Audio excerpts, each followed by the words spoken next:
que le Sénat, le 23 juillet 2020, grâce à un amendement, ça a été dit, de Marie Mercier à la loi sur les violences conjugales, a été ajouté la possibilité pour le CSA de poursuivre les sites, puisque depuis plus de 20 ans, il y a une loi qui n'est pas respectée. En fait, il faut savoir que la plupart des sites sont souvent dans l'illégalité la plus totale, hein, retrait de refus des vidéos, évasion fiscale, retrait, enfin, donc les injonctions à respecter la loi concernant l'âge des mineurs, entre nous, ils s'en fichent.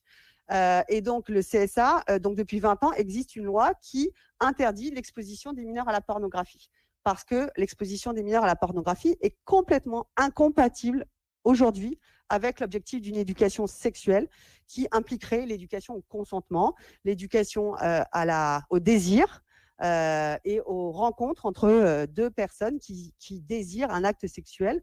On est vraiment dans la pornographie sur l'érotisation de la violence. Et donc, pour le CSA, donc, cette loi n'était pas appliquée depuis 20 ans.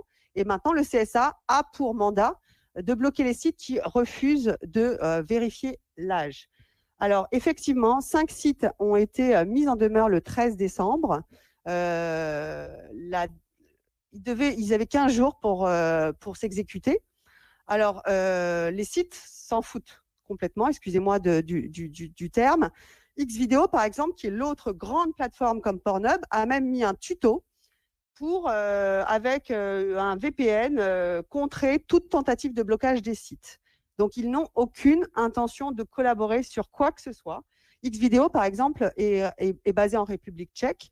Leur PDG, c'est les frères Paco. C'est 2 frères français qui habitent en France, d'ailleurs, tranquillement. Mais leur argent est entre Tchéquie et paradis fiscaux. Et les frères Paco ont mis sur leur site un mode d'emploi pour contourner un éventuel blocage du CSA. D'accord ? Donc, on en est là. Donc, j'espère que le CSA va avoir de la détermination pour faire respecter au moins, à minima, cette première interdiction d'exposition aux mineurs. Et Oser le féminisme a fait alors, le CSA avait été saisi par des associations de protection de l'enfance sur 8 sites.